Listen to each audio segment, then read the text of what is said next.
మన VVIT university, absolute discipline, absolute education.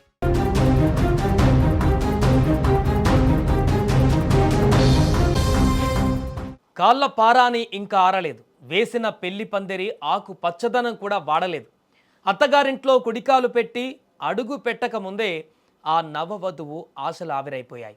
నూరేళ్ల జీవితాన్ని పంచుకోవలసిన ఆ ఇద్దరు మూడుముళ్ళ బంధంతో ఒకటయ్యారు. కానీ ఆ మురిపం 3 గంటలు కూడా నిలవలేకపోయింది. గంటల వ్యవధిలోనే ఆ పెళ్లింట చావు బాజా మోగింది. ముంచుకొచ్చిన మృత్యువు పెళ్లి కూతురుతో పాటు పెళ్లి కూతురు తల్లిని కూడా బలి తీసుకుంది. విశాఖపట్నం జిల్లాలో జరిగిన ఈ గుండెలు పిండేసే విషాదం ఇప్పుడు ప్రతి ఒక్కరిని కంటతడి పెట్టిస్తోంది. వాడ చీపురుపల్లికి చెందిన నరసింగారావుకు అగనంపూడికి చెందిన రామేశ్వరికి పెళ్లి నిశ్చయమైంది. 2 కుటుంబాల బంధువుల కోలాహలం మధ్య బుధవారం రాత్రి 1:58 నరసింహారావు రామేశ్వరుల మెడలో 3 ముళ్ళు వేశాడు.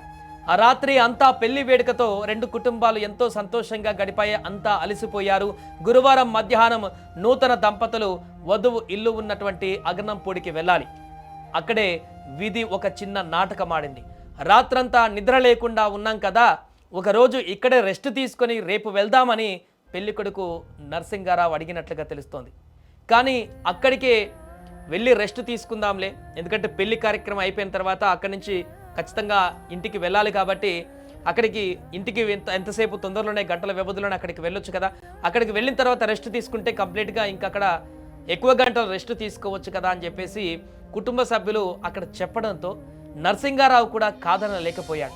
బహుశా ఆ క్షణంలో ఆ పెళ్లి కొడుకు మాట విని ఉంటే ఈరోజు ఇంత ఘోరం జరిగి ఉండేది కాదేనేమో అంటూ కూడా ఆ కుటుంబ సభ్యులు కన్నీరు మున్నేరుగా వెలిపిస్తున్నారు. కానీ ఎవరు ఊహిస్తారు ఇంత దారుణమైనటువంటి ఘటన జరుగుతుందని? ఎవరు అనుకుంటారు ఇలాంటి ప్రమాదం ముంచుకు వస్తుందని? అగనంపూడికి వెళ్ళడానికి కారు సిద్ధమైంది. అలసిపోయి ఉన్నప్పటికీ పెళ్లి కొడుకు నరసింగారావు స్వయంగా డ్రైవింగ్ సీట్లో కూర్చున్నాడు.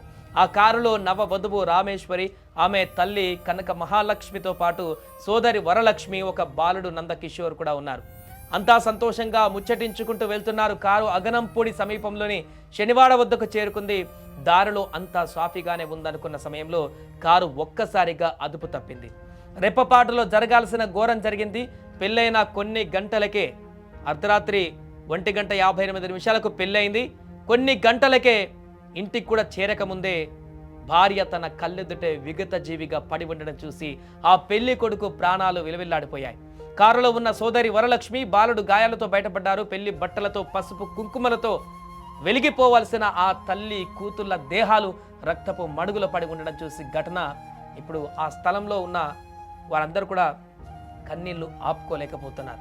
ఆ ఘటన జరిగినటువంటి ప్రాంతంలో ఏర్పడినటువంటి ఆ దృశ్యాలను చూసినటువంటి మిగతా పెళ్లి బంధువులు, అక్కడికి వచ్చిన వారందరూ ఆ దిగ్భ్రాంతికరమైనటువంటి ఘటనను చూసి ఆ విజువల్స్ చూసి అక్కడికి వెళ్ళి గుండెలు అవిసిపోయేలా ఏడుస్తున్నటువంటి రోదనలు ఇప్పుడు కనిపిస్తున్నాయి.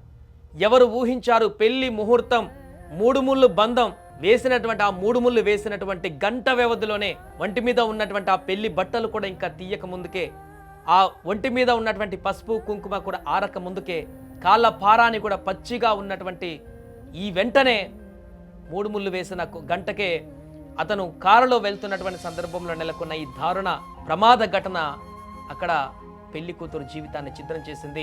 వారి జీవితాన్ని 100 సంవత్సరాల పాటు ముందుకు వెళ్దామని చెప్పేసి అనుకున్న జీవితాన్ని జీరో దగ్గరే స్టాప్ చేసేసింది.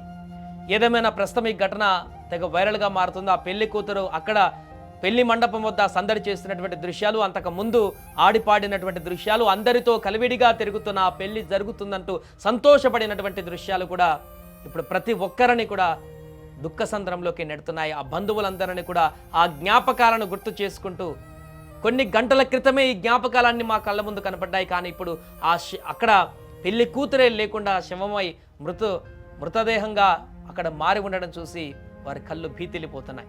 ఏదేమైనా వైజాగ్లో జరిగినటువంటి ఘటన తాలూకు దృశ్యాలు ఇప్పుడు అందరినీ కలిచివేస్తున్నాయి. వారి కుటుంబ సభ్యులందరూ పెళ్లికి వచ్చినటువంటి వారందరూ కూడా తీవ్ర దిగ్భ్రాంతికి లోనైపోయి గుండెలు బాదుకుంటూ రోధిస్తున్నటువంటి దృశ్యాలు అక్కడ కనిపిస్తున్నాయి.